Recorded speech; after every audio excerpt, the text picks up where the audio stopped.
আওয়ামী লীগ ফিরছে, আওয়ামী লীগকে ফেরানো হচ্ছে এবং সেটা বাংলাদেশের বিভিন্ন সেক্টরের প্রতিনিধিরা করছেন। এবার সারা দেশব্যাপী বিশাল বিক্ষোভ মিছিল করেছে নিষিদ্ধ থাকা আওয়ামী লীগ ও ছাত্রলীগের নেতাকর্মীরা। অন্যদিকে আওয়ামী লীগ ছাড়া নির্বাচন কখনোই সুষ্ঠু হবে না বলেছেন বাংলাদেশে নিযুক্ত জাতিসংঘের আবাসিক প্রতিনিধি গুয়েন লুইস। তিনি বলেন, সব দলের অংশগ্রহণ ও অন্তর্ভুক্তির মাধ্যমে মেরুকরণ এবং সম্ভাব্য সংঘাত এড়ানো যায়, তাই জাতিসংঘ চায় সব দলের অংশগ্রহণ। ভাই রে ভাই, এবার আন্তর্জাতিক চাপে কপাল খুলতে শুরু করেছে কার্যক্রম নিষিদ্ধ থাকা দল আওয়ামী লীগের। এর জন্য নির্বাচনের আগেই আওয়ামী লীগের জন্য বড় একটি চমক। তাই আন্তর্জাতিক মহলে সাড়া পাওয়ার জন্য সারা দেশব্যাপী বিশাল বিক্ষোভ মিছিল করেছে আওয়ামী লীগ ও ছাত্রলীগের নেতাকর্মীরা।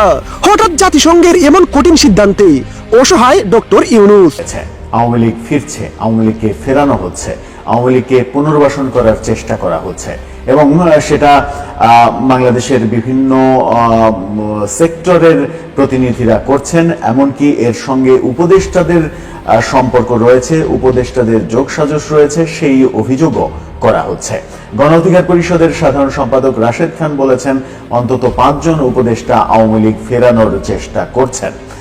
এরকম আলোচনা যখন হচ্ছে তখন আমরা সাবের হোসেন চৌধুরীর বাসায় নর্ডিক অঞ্চলের 3 দেশের যে রাষ্ট্রদূতদের বৈঠক দেখেছিলাম, সেটাকে আমলে নিয়ে নানা রকমের সমীকরণ তৈরি করার চেষ্টা করা হচ্ছে। কিন্তু প্রশ্ন একটাই, আওয়ামী লীগ যদি ফেরে তাহলে কিভাবে ফিরছে, কোন পন্থায় ফিরছে, কবে নাগাদ ফিরছে, অক্টোবরের বাস্তবতা কি দাঁড়াচ্ছে, যেটা গোয়েন্দা সংস্থা এবং বিভিন্ন গণমাধ্যমের ভবিষ্যৎবাণী ছিল, পর্যবেক্ষণ ছিল, সেগুলো বোঝার চেষ্টা করবে এই ভিডিওতে।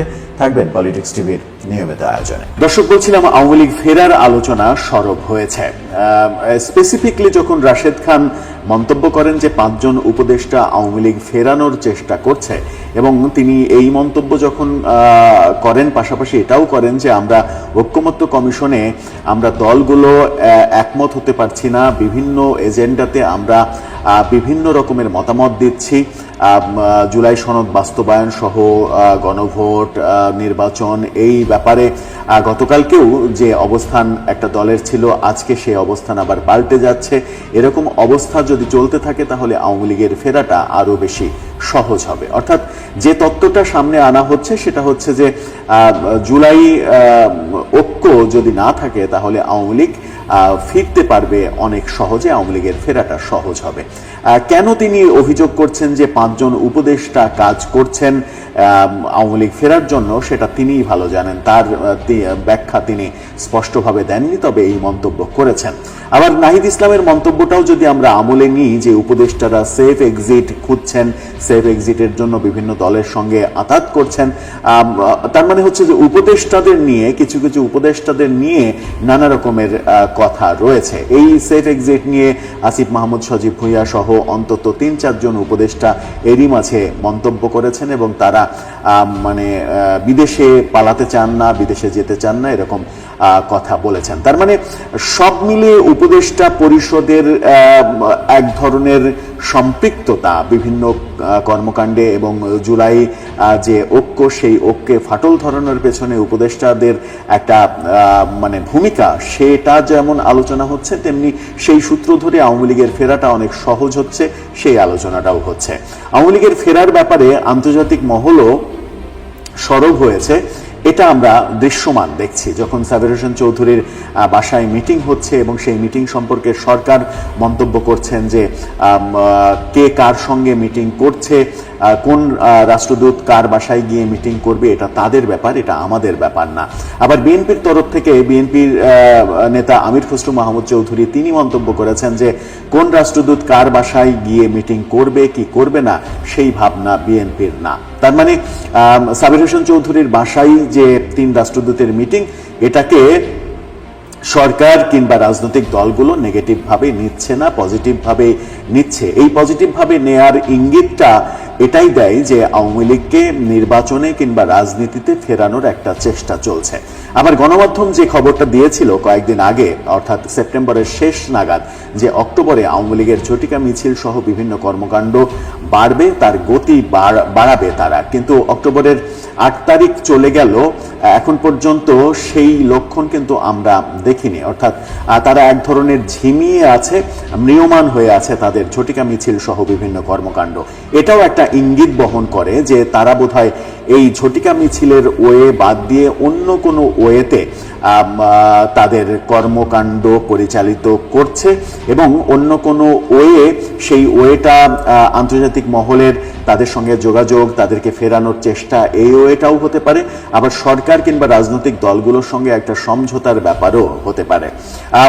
রিসেন্টলি গোলাম মাওলা রনি তো মন্তব্য করেই ফেলেছেন যে আওয়ামী লীগের সঙ্গে জামাত ইসলামের একটা জোট হতে পারে। মানে অনেক আলোচনা হচ্ছে, অনেক আলোচনার মূল সুরটা যেটা মূল সুর, সেটা হচ্ছে যে আওয়ামী লীগকে কেন্দ্র করে একটা তথ্য গতকালকেই দেখছিলাম যে গত মানে এই বছরে অন্তত এই বছরের প্রতিটা মাসে হিসাব করে দেখা গেছে যে গণমাধ্যমে, মূলধারার গণমাধ্যমেও সব থেকে বেশি নিউজ হয়েছে আওয়ামী লীগ কেন্দ্রিক নিউজ।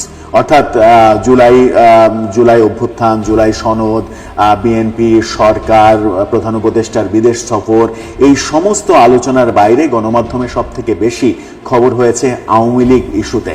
সুতরাং সেই জায়গাতেও একটা ইঙ্গিত দেয় যে সবার আলোচনার মূল কনসেন্ট্রেশনের জায়গাটা হচ্ছে আওয়ামী লীগ। সুতরাং আওয়ামী লীগ যে কোনোভাবেই ফেরার চেষ্টা করছে, কিংবা তাদেরকে কোনো পক্ষ ফেরানোর চেষ্টা করছে, এবং আগামী নির্বাচনে আওয়ামী লীগ অংশগ্রহণ করলেও অবাক হওয়ার কিছু থাকবে না, এই কথাও অনেকে বলছেন।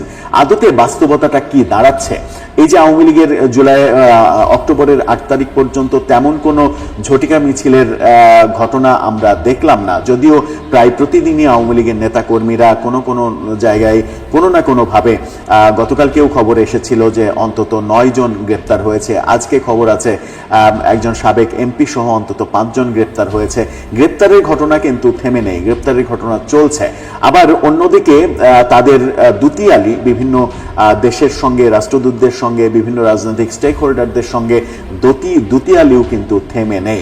এরই মাঝে ভারতের পররাষ্ট্র সচিবের যে মন্তব্য বাংলাদেশে ইনক্লুসিভ নির্বাচন, সেই মন্তব্য নিয়ে বাংলাদেশের পররাষ্ট্র উপদেষ্টা বলেছেন যে এটা তাদের অধিকারের মধ্যে পড়ে না, বাংলাদেশ নিয়ে তারা কেন মন্তব্য করবে। সেটা আবার দেখলাম যে ভারতীয় গণমাধ্যম বেশ ফলাও করে সেই খবরটা দিয়েছে যে বাংলাদেশ সরকার ভারত সরকারের অবস্থানের বিরুদ্ধে অবস্থান নিয়েছে। তার মানে সব দিকের সব আলোচনায় কোনো না কোনোভাবে আওয়ামী লীগ সম্পৃক্ততা রয়েছে। তাহলে কি সত্যি আগামী নির্বাচনে আওয়ামী লীগকে সহই নির্বাচন অনুষ্ঠিত হবে, ইনক্লুসিভ নির্বাচন হবে, নাকি এই আলোচনাটা শুধুমাত্র এক ধরনের আগ্রহের ভিত্তিতেই আলোচনাটা তৈরি হচ্ছে, যেহেতু আওয়ামী লীগ একটা আগ্রহের জায়গা মনে হচ্ছে এই মুহূর্তে অনেকের কাছে, অনেক স্টেক হোল্ডারদের কাছে, সেই কারণে তারা শুধুমাত্র আলোচনাটা চালিয়ে যাচ্ছে, বাস্তবতাটা ভিন্ন হতে পারে। দর্শক, আপনার কি মনে হয় শেষ পর্যন্ত বাস্তবতাটা কি আলোচনার মতো একই পথে এগোবে?